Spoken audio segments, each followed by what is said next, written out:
16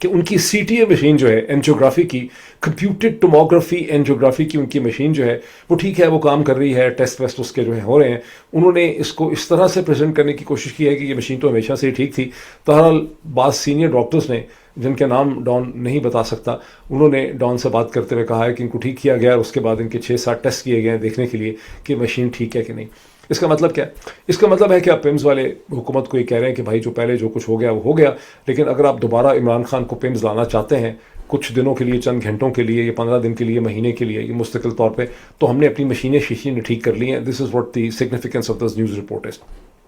لیکن یہ جو عمران خان کی بہنوں کی ملاقات ہو رہی ہے in accordance of the orders of the Supreme Court of Pakistan, اس کی سگنیفیکینس، اس کی میننگ اور اس کا انالیسس کیا ہے؟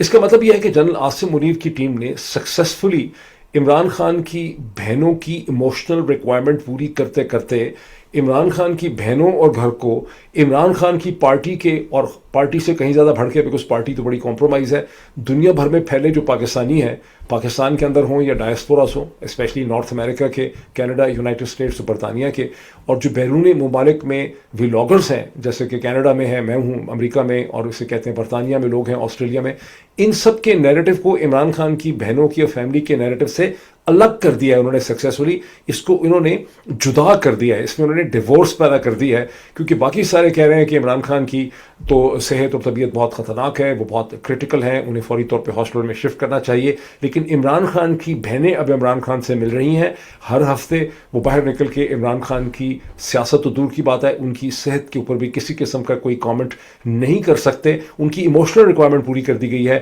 Politics and families' emotions have been separated from each other. This is how you interpret it. اور میرے علاوہ مجھے پورا یقین ہے کہ کوئی آپ کو یہ ڈائسیکشن کر کے نہیں بتائے گا. کرنا نہیں چاہتے، کیا مسئلہ ان کا، یہ مجھے نہیں پتا.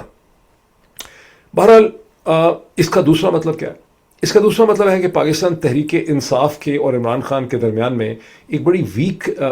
غلط کہہ دیا میں. پاکستان تحریک انصاف کی عمران خان کے حوالے سے ملٹری اسٹیبلشمنٹ کے ساتھ ایک بڑی ویک قسم کی ڈیل کرنے یا کروانے کی کوشش کی جا رہی ہے، اور یہ ڈیل ہوگی in negation of all the principles جو کہ عمران خان جس کی خاطر اب تک کھڑے رہے ہیں، اور عمران خان کے پیچھے پیچھے انسپائر ہو کے ہم سب کھڑے رہے ہیں، اور پاکستانی ڈائسپورا جو ہیں کھڑے رہے ہیں. تو اب وہ پرنسپل سے سیپریٹڈ ایک نیگوشیٹڈ ڈیل کرنے کی کوشش کی جا رہی ہے، جو سہیل آفریدی صاحب کے تھرو، بیرسٹر گوہر کے تھرو، یا سلمان اکرم رانا صاحب کے تھرو کرنے کی کوشش جو ہے وہ کی جا رہی ہے. اور گزشتہ 24 گھنٹے میں بیرسٹر گوہر صاحب کو جب حکم آیا ISI کا، اور اس حکم کے نتیجے میں انہوں نے کرنل والے واقعے کے اوپر جو اسٹیٹمنٹ ایشو کی ہے، جس میں ایسا لگ رہا تھا کہ یہ کرنل بیرسٹر گوہر نہیں ہے، یہ کرنل گوہر خان بول رہے ہیں، جس میں انہوں نے کہا کہ وہ کرنل جو ہیں، دیکھیں انہوں نے وردی پہنی بھی تھی، ان کے اوپر ہاتھ اٹھانا ایک بہت بڑا جرم ہے. کرنل اپنی بیوی کے لیے پریشان تھے، جیسے کہ تمام لوگ اپنی فیملی کے لیے پریشان ہوتے ہیں. اور میں بھی آپ کو ایکسپلین کروں گا کہ سارا کا سارا بوگس کہانی ہے، یہ بیسکلی ISPR کی ضرورت کے تحت پھیلائی بھی کہانی ہے. اور ظاہر ہے کہ کرنل گوہر خان کو حکم ملا، اور کرنل گوہر خان نے یہ سٹوری وہاں پہ سنا دی.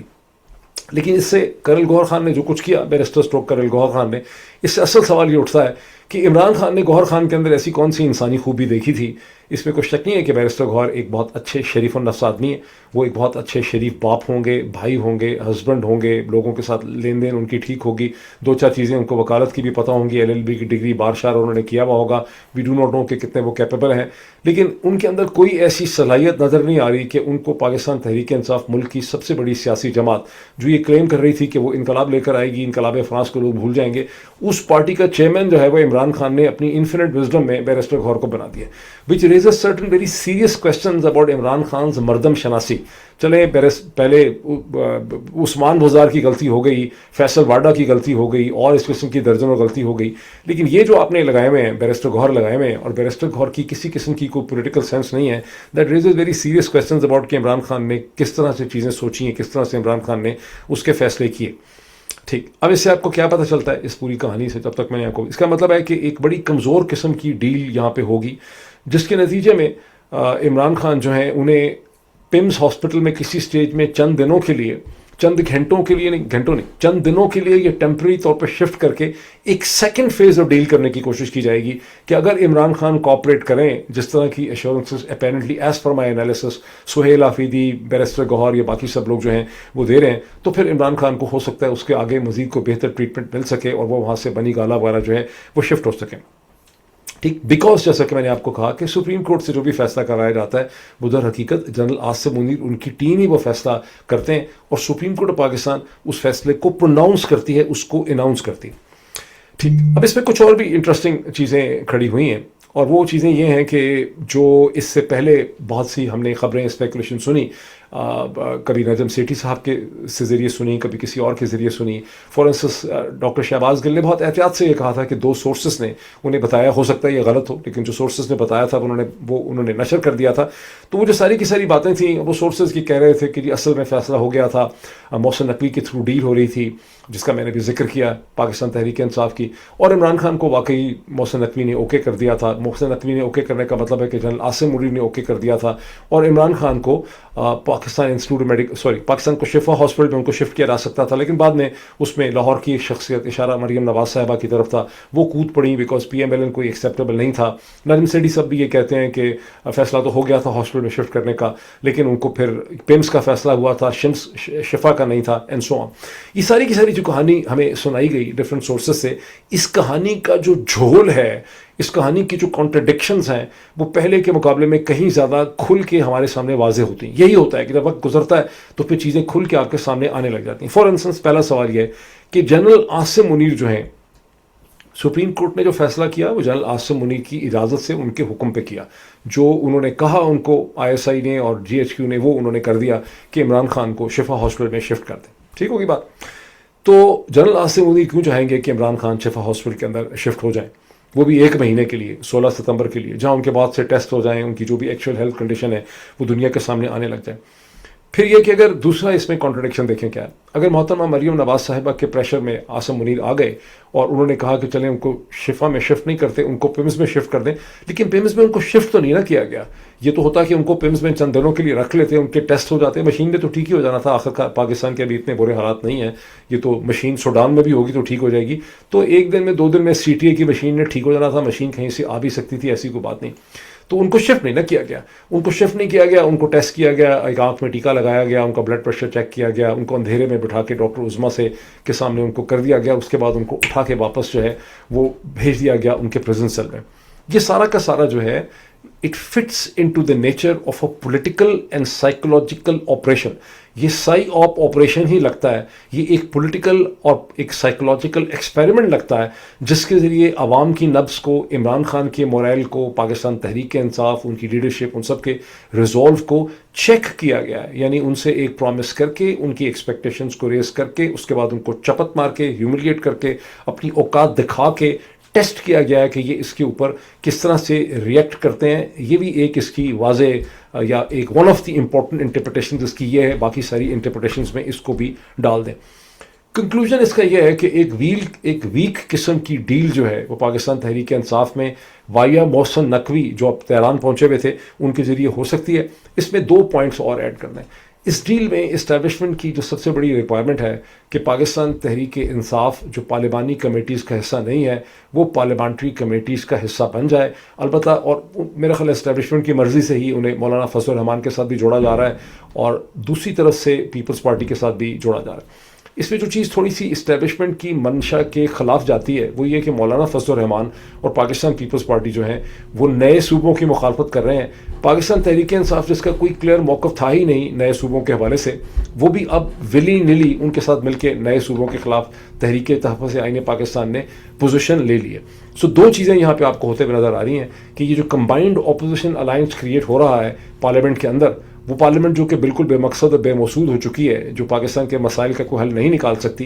لیکن فوجی یہ سمجھتے ہیں، بھائی لوگ یہ سمجھتے ہیں کہ اگر پارلیمنٹ میں ان سب کو اکٹھا کر دیں تو انہیں کم از کم ایک ایسا پلیٹ فارم مل جائے گا جس کے ذریعے ان کی ضروریات پوری ہو جائیں گی، ان کی پالیٹکس آگے بڑھے گی، پاکستان کے مسئلوں کا حل ہو نہ ہو وہ ایک آل ٹوگیدر ڈفرینٹ قسم کا ایشو ہے. اور اس میں پروونسز کے خلاف ایک پوزیشن ہے، دوسرا پارلیمانی کمیٹیز میں پاکستان تحریک انصاف کے آنے کی بات ہے. یہاں سے ہم آگے واپس آ جاتے ہیں کرنل صاحب کے اوپر، اور کرنل صاحب in fact is a very important story جو ہمیں پاکستان کے مستقبل کے بارے میں بہت کچھ بتاتی.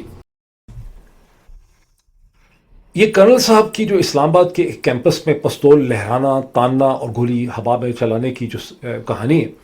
اس کی اس سٹیج کے اوپر اہمیت یہ ہے کہ فارچونیٹلی گزشتہ 24 گھنٹوں میں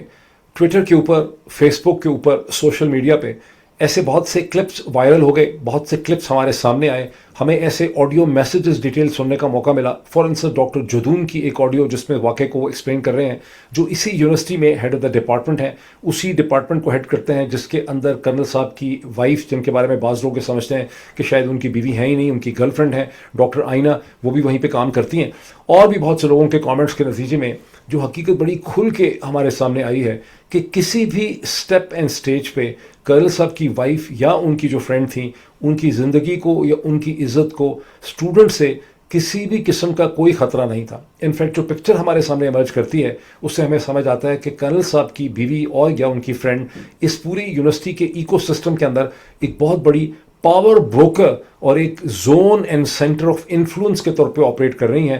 گزشتہ چند دنوں سے فیس کے معاملے میں, پھر باقی ڈپارٹمنٹ کے لوگوں کے ساتھ ان کا جو جھگڑا چلا, اس میں مسلسل انہوں نے اپنی طاقت کا, اپنی پاور کا انہوں نے استعمال کیا, انفلوئنس پیڈلنگ انہوں نے کی, اپنی مرضی کے انہوں نے فیصلے کروائے. سو مچ سو کہ جو ڈاکٹر جدون جن کے ساتھ ان کا جھگڑا یا چل رہا تھا, تو منہ ماری ہو رہی تھی, کوئی ان کا دھکا پھیل بھی ہوا, ان کو انہوں نے 2-3 دن پہلے اس واقعے سے انہوں نے پولیس کو انوالو کر کے ان سے ریٹن معافی نامہ بھی انہوں نے لکھوایا. میں اب آپ سے ایک صرف کلپ شیئر کروں گا, ٹویٹر کو دکھاؤں گا اور مزید اس کو ڈسکرائب کروں گا. ویسے تو اس کے درجنوں کلپ ہیں, لیکن بہت سے کلپس میں چونکہ بعد میں وائلنس آ جاتی ہے, دھینگا مشتی آ جاتی ہے, یہ کرنل صاحب نے پسٹل ہوا میں لہرائی بھی ہے, اس لیے میں وہ آپ کو دکھا نہیں سکتا. اور ایک آدھ کلپ میں نے بہت ڈھونڈا,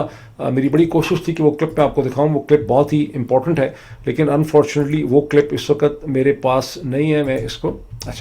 اس کو آپ دیکھیں, یہ جو آپ کے سامنے ویڈیو کلپ ہے, اس میں آپ دیکھتے ہیں کہ یہ سرخ سے کپڑوں کے ساتھ ملٹی کلرڈ جو ڈریس پہنا ہے, یہ کرنل صاحب کی وائف ہیں, جو اپیرنٹلی یہ لگتا ہے کہ عمر میں کرنل صاحب کی جو ہم نے ویژول دیکھی ہے اس کے مقابلے میں یہ کم از کم ان سے عمر میں آدھی ہوں گی کرنل صاحب کے مقابلے میں. اسی ویڈیو کلپ سے آپ کو یہ بھی پتہ چلتا ہے کہ یہاں پہ ان کے آگے پیچھے بندوقیں اٹھائے ہوئے یہ خوفناک شکل کے گارڈز بھی موجود ہیں, یا یہ یونیورسٹی کے گارڈز ہیں, یا کچھ لوگ سمجھتے ہیں کہ کرنل صاحب کی بیوی کے ہی یہ گارڈز ہیں.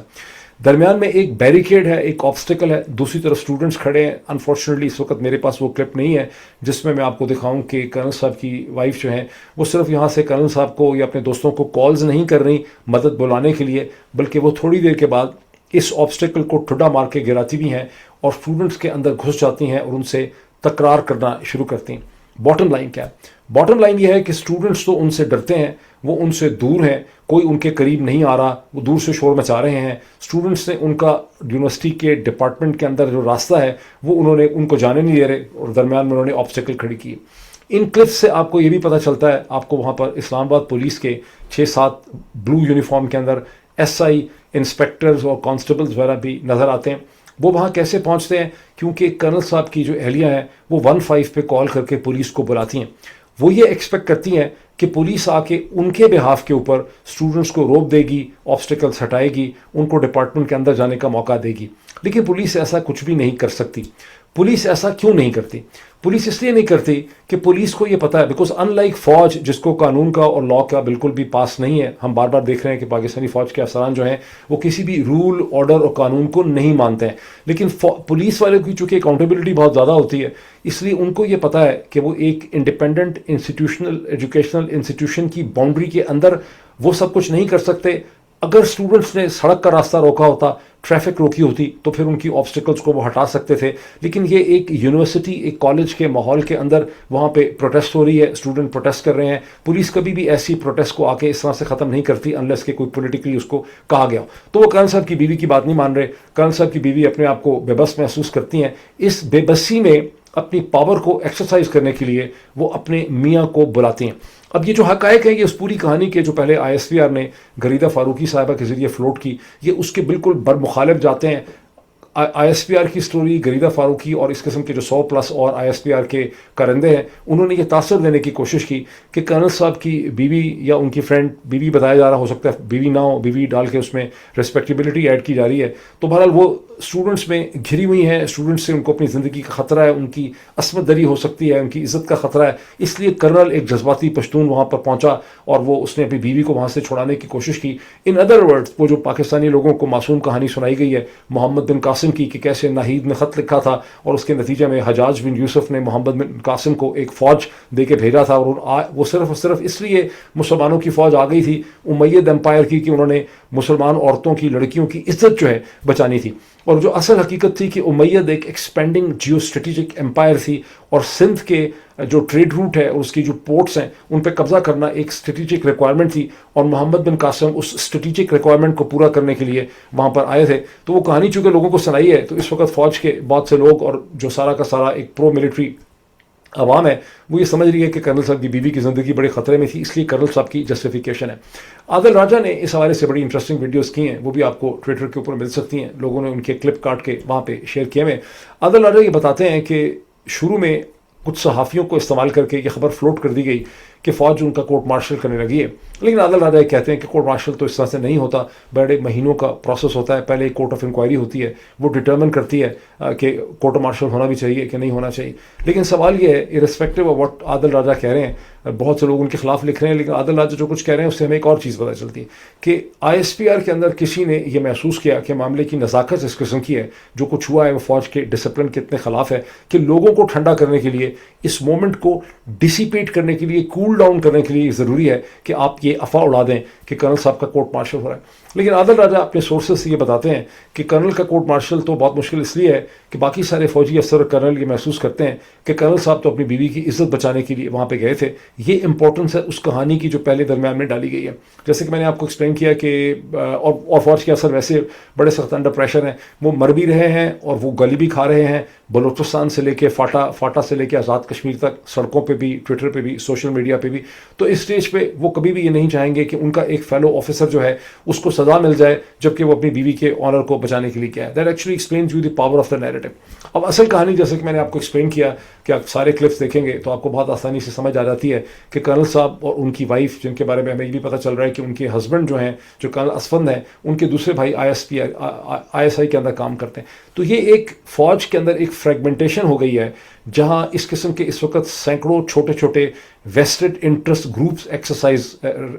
پہ فوج بدل چکی ہے, فریگمنٹ ہو گئی ہے. یہ جو اسپیشل انٹرسٹ گروپ ہیں, چھوٹے چھوٹے مفادات ہیں, کہیں کسی کرنل کے یا 2 کرنلوں کے, کہیں بریگیڈیئرس کے, کہیں کوئی جرنیلوں کے, کہیں میجر جنرلز کے, کہیں کچھ اور لوگوں کے, یہ سارے مفادات فوج کی جو ٹریڈیشنل رسپیکٹ ہے, اس کی جو ایک عزت ہے, اس کی جو ایک طاقت ہے, جو اس کے اجتماعی انسٹیٹیوشن کی طاقت ہے, اس کو اپنے ذاتی مفادات کے لیے استعمال کر رہے ہیں. ذرا یاد کیجئے کہ بہاول نگر میں 2024 میں حالات اتنے خراب ہو چکے ہیں کہ 2024 میں جو بہاول نگر کے اندر آئے جو ایس جی ایس کے کوئی سپاہی یا جوان تھے, وہ اور ان کے گھر والے اور ان کے بھائی وہاں پر بہاول نگر کے بارڈر ٹاؤن کے اندر سمگلنگ میں ملوث تھے. پولیس والوں نے ان کے گھر کی عورتوں کو جا کے جو مارا پیٹا وہ انہوں نے بہت غلط کیا, لیکن پولیس کا یہ کیس کہ یہ سمگلنگ کرتے تھے وہ ٹھیک تھا. لیکن فوج کے اندر جو فیکشنلزم اینڈ فریگمنٹیشن اور ان کی عزت کا مسئلہ اور ان کا جو ان کا کولیپس آف آرڈر ہے, یہ جو کولیپس آف ڈسپلن ہے, وہ اتنا بڑھ چکا ہے کہ افسر تو دور کی بات ہے, وہاں ایس ایس جی کے سپاہیوں کے پولیٹیکل پریشر میں آ کر بھی فوج نے پولیس والوں کو جا کے مارا پیٹا, اس کی ویڈیو بنائی اور وہاں سے ایک اخلاقی میسج نکالنے کی کوشش کی کہ اگر کوئی فوج کے انٹرسٹ کے خلاف کام کرے گا, یعنی فوج کا افسر جو ہے وہ اسمگلنگ کرے, کرپشن کرے, مار پیٹ کرے, ہر قسم کی غیر قانونی حرکت کرے, فوج کا نام اور جنرل ہیڈ کوارٹرز کو اس کے پیچھے جو ہے وہ استعمال کیا جاتا ہے. یہ وہ فریگمنٹیشن ہے, یہ وہ انڈسپلن ہے, یہ وہ کیوس ہے, یہ وہ ڈس آرڈر ہے, یہ وہ کولیپس ہے ایک انسٹیٹیوشن کا, جس کی وجہ سے وہ جو امریکن جرنلسٹ, امریکن آتھر, ایکیڈیمک اور جو برٹش جرنلسٹ تھا وہ میرے سے بات کر رہے تھے کہ بھی پاکستان کی فوج جس کے اوپر ہم ریلائی کرتے ہیں کہ یہ پاکستان کی جو ریلم ہے اس میں آرڈر مینٹین کرے گی, یہ تو خود کیوس اور ڈس آرڈر کا شکار ہوتے ہوئے ہمیں نظر آتی ہے. تو اس کا اب ہوگا کیا فیوچر میں؟ میری اس کے بارے میں ایک تھیری ہے جو میں نے اس سے پہلے ایک سے زیادہ ویلاگ میں نے ڈسکس کی ہے, وہ ایک بار پھر میں آپ کے سامنے رکھنا چاہتا ہوں کیونکہ اس کو سمجھنا اتنا آسان نہیں. ہر جو ریاست ہوتی ہے پاکستان کی طرح کی جو جنرل ڈیموکریسی نہیں ہے, اور صرف جنرل ڈیموکریسی دنیا میں 30-35 ہی ہیں, تو جو بھی ریاستیں ہوتی ہیں وہ ایک طرح سے ایک امپیریل آرڈر ہوتا ہے. اور پاکستان انکریزنگلی فوج کی غیر دانشمندانہ پالیسیز کے نتیجے میں اس نے ایک پنجاب سینٹرک پنجابی امپائر کی شکل اختیار کر لی ہوئی ہے, جس کا نیوکلیس جو ہے وہ لاہور اور پنڈی کے درمیان کی ایک بیلٹ ہے اور چند پنجاب کے ڈسٹرکٹ ہیں, اس میں فیصلہ آباد, گجرانوالہ وغیرہ کو ڈال لیں. باقی سارا پاکستان جو ہے وہ اس امپائر کی ایک آکوپائڈ سبجوگیٹڈ ٹیریٹری میں بدل چکا ہے, جس میں 43% بلوچستان ہے, جس میں سندھ ہے, جس میں آزاد کشمیر ہے جو پہلے نہیں تھا, باوجود اس کے ڈفرینٹ کانسٹیٹیوشن آرڈر ہونے کے وہ نہیں تھا, لیکن اب وہ بھی اس میں سائیکولوجیکلی شامل ہو گیا ہے. اس میں جی بی آ جاتا ہے, اس میں کے پی کے بہت بڑے ایریاز آ جاتے ہیں. اور جو یہ سارے کے ساری پیریفری ہے اس میں بہت دیر سے بغاوت ہو چکی ہوئی ہے، اس میں شورش ہے، اس میں ڈس آرڈر ہے، اس میں کیوس ہے. اس ڈس آرڈر اور کیوس کو ختم کرنے کے لیے جو فورسز ہیں پنجاب کی on behalf of the central authority, وہ مسلسل ایبیوز آف پاور کر رہی ہیں، بروٹیلٹی کر رہی ہیں. جب سمپل رول آف لا کی بروٹیلٹی سے معاملہ نہیں نکلتا تو وہ ایبیوز آف اتھارٹی کرتے ہیں، اور وہ کرتے کرتے ایک ایسا culture of disorder and chaos پیدا ہو چکا ہے جو اب اس پیریفری سے موو کر کے اس کے سینٹر کی طرف آ رہا ہے. جو واقعہ آپ نے اسلام آباد میں دیکھا یہ اس کا سمٹم ہے. یہ بڑا سیریس مومنٹ ہے پاکستانی فوج کے مستقبل کے حوالے سے. اور مجھ سے وہ جو برٹش جرنلسٹ وہ تھا وہ کہنے لگا کہ جو آتھر بھی ہے اس نے پاکستان پہ لکھا بھی ہے، تو وہ کہنے لگا کہ میرا تو بڑا انٹریکشن ہوا پاکستان کے سینئر افسران سے، جنرل آفیسر جو کلاس ہوتی ہے، اور ان میں سے some of them were significantly and